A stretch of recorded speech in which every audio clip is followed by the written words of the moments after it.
Cell biology के पहले lecture में हमने पढ़ा discovery of cell, cell theory, general characters of cell और प्रोकैरियोटिक एंड यूकैरियोटिक सेल्स। आज हम पढ़ेंगे जो भी यूकैरियोटिक सेल्स होते हैं उनमें कौन कौन से कोशिकांग पाए जाते हैं। पूरे पेपर में आप प्रत्येक कोशिकांग के बारे में बहुत ही डिटेल में पढ़ेंगे। आज मैं आपको थोड़ा सा इंट्रोडक्टरी स्ट्रक्चर एंड फंक्शन बताऊंगी प्रत्येक कोशिकांग के बारे में।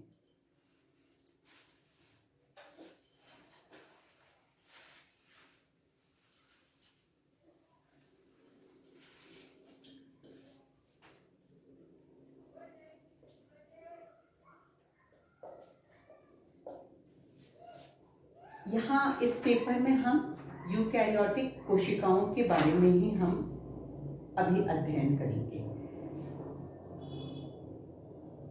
यूकैरियोटिक सेल्स,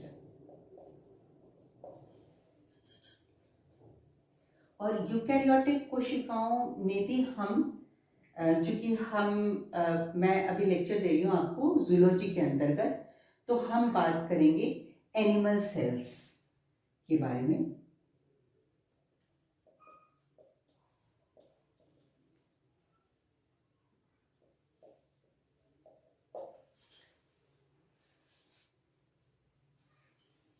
एनिमल सेल्स में निम्न कोशिकांग पाए जाते हैं। सबसे पहले हम देखें, बाहर से अंदर की तरफ हम जाएं तो बाहर किसी भी कोशिका में एक लिमिटिंग मेम्ब्रेन पाया जाता है जिसे प्लाज्मा झिल्ली कहते हैं, प्लाज्मा मेम्ब्रेन कहते हैं। उसके अंदर साइटोप्लाज्म पाया जाता है। फिर अन्य कोशिकांग हैं एंडोप्लाज्मिक रेटिकुलम,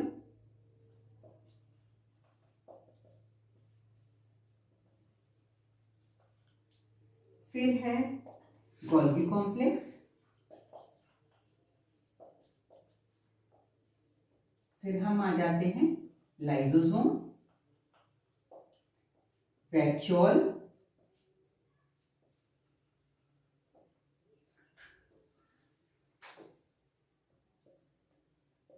राइबोसोम,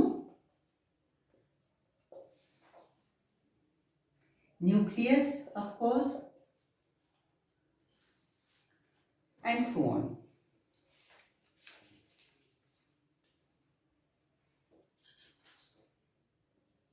Mitochondria,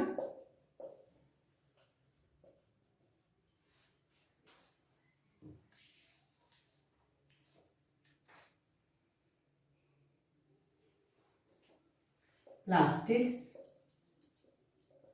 तो इस प्रकार से हमने एक जो भी कोशिकांग पाए जाते हैं उन सब की हमने लिस्टिंग कर दी है। स्पेसिफिकली हमने एनिमल सेल्स की हम यहाँ बात कर रहे हैं क्योंकि प्लांट सेल्स में प्लाज्मा मेम्ब्रेन से बाहर सेल्यूलोज का सेल वॉल भी पाया जाता है। तो यहाँ हम शुरू करेंगे एनिमल सेल्स में अपना अध्ययन प्लाज्मा मेम्ब्रेन से। प्लाज्मा मेम्ब्रेन क्या है, बिल्कुल हम इंट्रोडक्टरी अभी बात करेंगे। प्लाज्मा मेम्ब्रेन क्या है?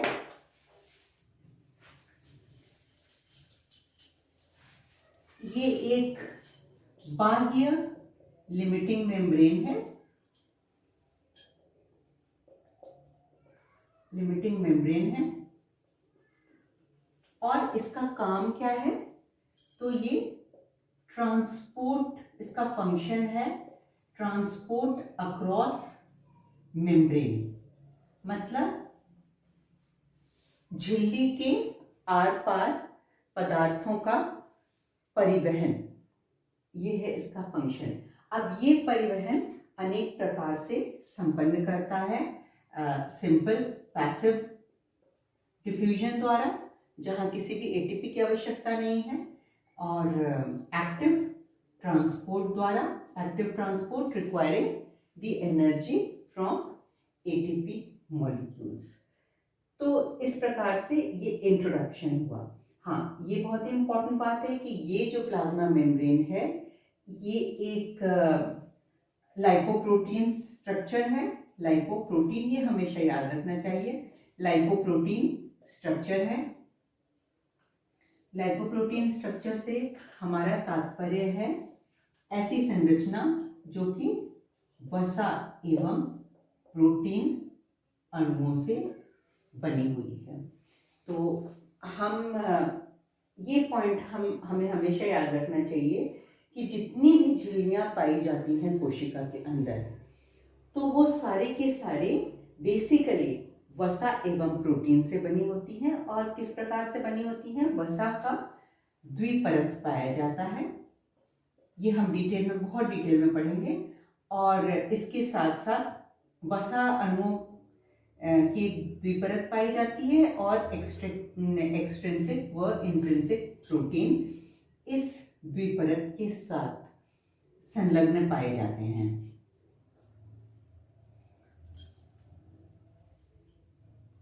उसके बाद हम आ जाते हैं साइटोप्लाज्म पर। साइटोप्लाज्म यानी कि कोशिका द्रव्य। कोशिका द्रव्य क्या है?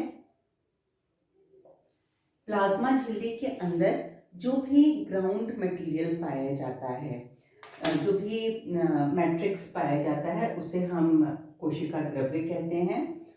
और इसी के अंदर, साइटोप्लाज्म के अंदर बहुत प्रकार के तंतुमय संरचनाएं, प्रोटीन्स, लिपिड्स, बहुत सारे तरह के मॉलिक्यूल्स पाए जाते हैं। फ्लूइड पाया जाता है, साइटोप्लाज्मिक मूवमेंट्स दिखते हैं हमें, कोशिका द्रव्य गतियाँ दिखती हैं हमें साइटोप्लाज्म के अंदर। और इसी के अंदर जो भी कोशिकांग हैं कोशिका के, माइटोकॉन्ड्रिया, ईआर, जीसी, ये सारे के सारे इसी के अंदर पाए जाते हैं। नेक्स्ट हम आ जाते हैं एंडोप्लाज्मिक रेटिकुलम पर। एंडोप्लाज्मिक रेटिकुलम यानी कि अंतर्द्रव्य जालिका। तो अंतर्द्रव्य जालिका एक ट्यूब्यूल्स का, नलिकाओं का जाल है कोशिका द्रव्य में। और ये जो ट्यूब्यूल्स हैं ये एक तरह से साइटोस्केलेटन बनाते हैं, अंतःकंकाल बनाते हैं कोशिका के अंदर। अंतःकंकाल एंडोप्लाज्मिक रेटिकुलम बनाता है। और ये एक तरफ केंद्रकीय आवरण से जुड़ा रहता है, दूसरी तरफ ये बाहर जो प्लाज्मा झिल्ली है वहां तक ये पहुंचता है। तो इसका काम है transport of substances inside the cell. इसका काम है पदार्थों का परिवहन कोशिका के अंदर, इंट्रासेल्युलर ट्रांसपोर्ट, अंतरा कोशिकीय परिवहन।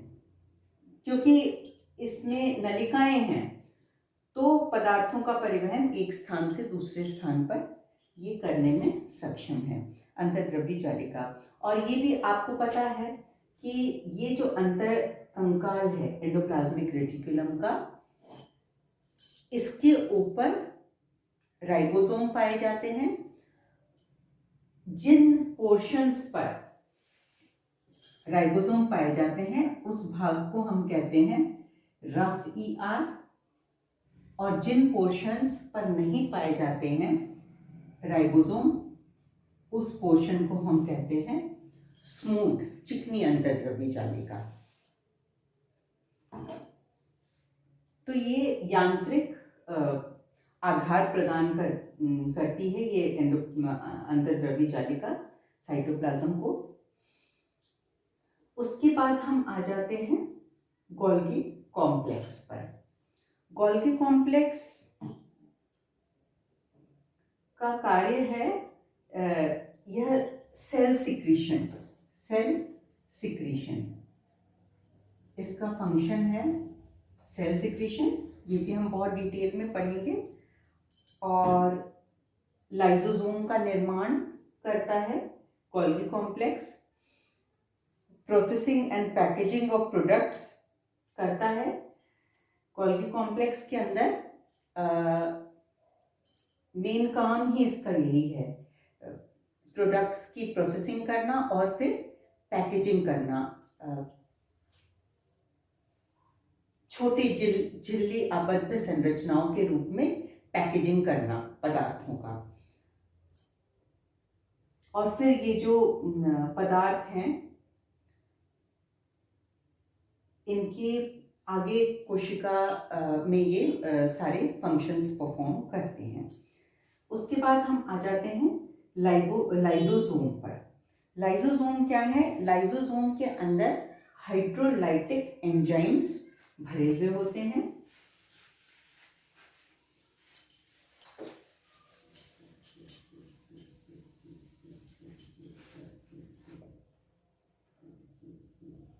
लाइसोसोम ये क्या है? ये मेम्ब्रेन बाउंड स्ट्रक्चर है या झिल्ली आबद्ध संरचना है? झिल्ली आबद्ध संरचना है। ये सारी हम झिल्ली युक्त संरचनाओं के बारे में ही हम स्टडी कर रहे हैं। तो झिल्ली आबद्ध संरचना है जिसके अंदर हाइड्रोलाइटिक एंजाइम्स भरे पाए जाते हैं। तो ऑब्वियसली हाइड्रोलाइटिक एंजाइम्स हैं, तो इनका कार्य है इंट्रासेल्यूलर डाइजेशन। इनका कार्य है इंट्रासेल्यूलर डाइजेशन। उसके बाद हम आ जाते हैं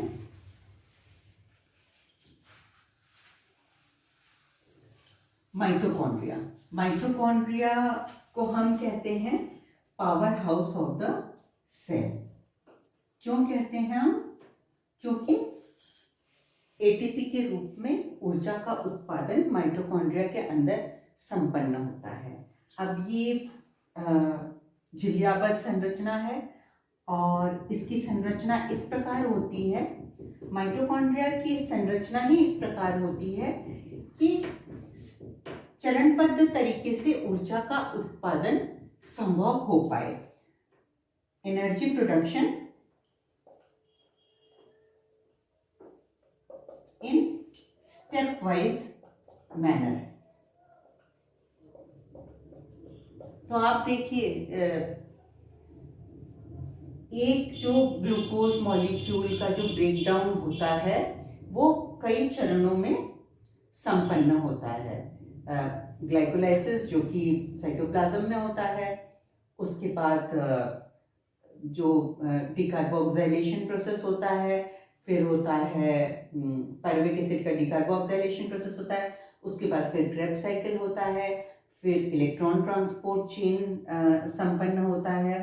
तो इसमें से एक प्रोसेस जो है ग्लाइकोलाइसिस, वो साइटोप्लाज्म में संपन्न होता है। बाकी सारे माइटोकॉन्ड्रिया के अंदर सारे संपन्न किए जाते हैं ताकि स्टेप वाइज तरीके से एनर्जी का उत्पादन हो सके। तो माइटोकॉन्ड्रिया के फंक्शंस क्या हैं? क्रेब्स चक्र, मतलब हम अभी डिटेल में पढ़ेंगे इनको। इलेक्ट्रॉन ट्रांसपोर्ट चेन,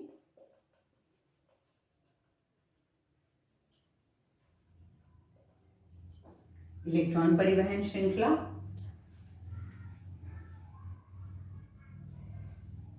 ऑब्वियसली इसका फंक्शन है ATP production, power house of the cell हम कहते हैं। उसके बाद हम आ जाते हैं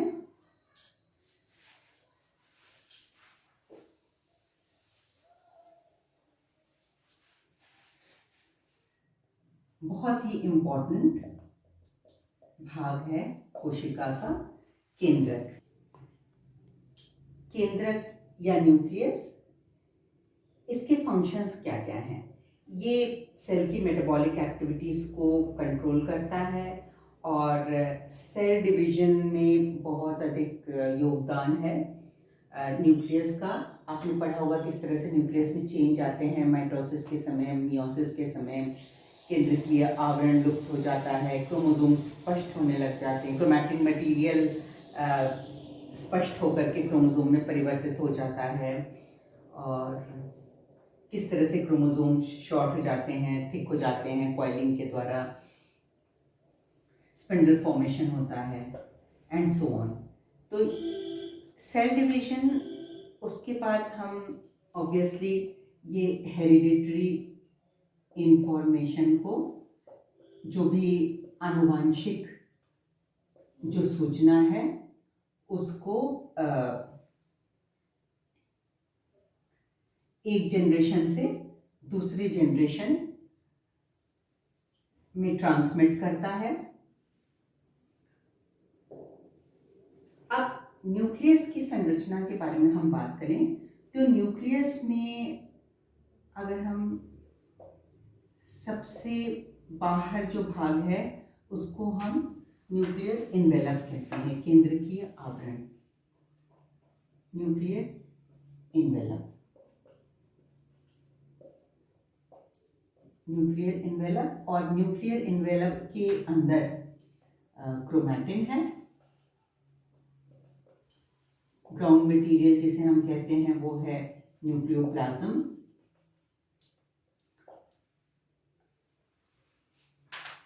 न्यूक्लियोलस। तो ये चार पार्ट हैं न्यूक्लियस के अंदर। न्यूक्लियर इन्वेलप, क्रोमैटिन, क्रोमैटिन के अंदर ही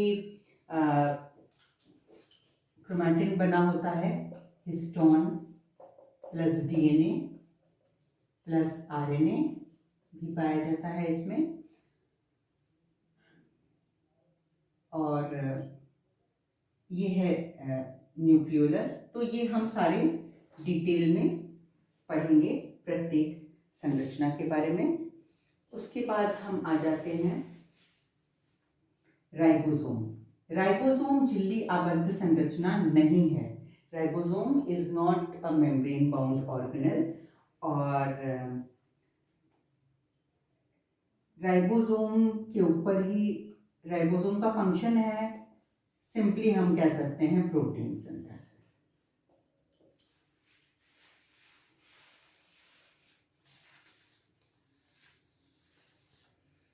प्लास्टिड्स पाए जाते हैं मेनली, जैसे जो ग्रीन प्लास्टिड्स होते हैं वो क्लोरोप्लास्ट में पाए जाते हैं। Chloroplast is the characteristic feature of plant. पादपों में पाया जाता है क्लोरोप्लास्ट, तो हम यहाँ डिटेल में इसलिए हम नहीं ले रहे हैं। वैक्यूल्स होते हैं, झिल्लीबद्ध संरचनाएं होती हैं, झिल्ली आबद्ध संरचनाएं, और इम्पॉर्टेंट होती हैं, उनमें फ्लूइड भरा रहता है। वैक्यूल्स बहुत ही प्रोमिनेंट होती हैं पादप कोशिकाओं में, एनिमल सेल्स में भी होती हैं। तो इस लेक्चर के बाद आप इमीडिएटली बता सकेंगे कि जो यूकैरियोटिक सेल्स होते हैं उसमें कौन कौन से कोशिकांग पाए जाते हैं, और प्रत्येक कोशिकांग का बेसिक एक स्ट्रक्चर क्या है, बिल्कुल बेसिक मूल, जैसे प्लाज्मा झिल्ली है वो एक लाइपोप्रोटीन स्ट्रक्चर है, राइबोसोम है, ये भी एक न्यूक्लियोप्रोटीन संरचना है।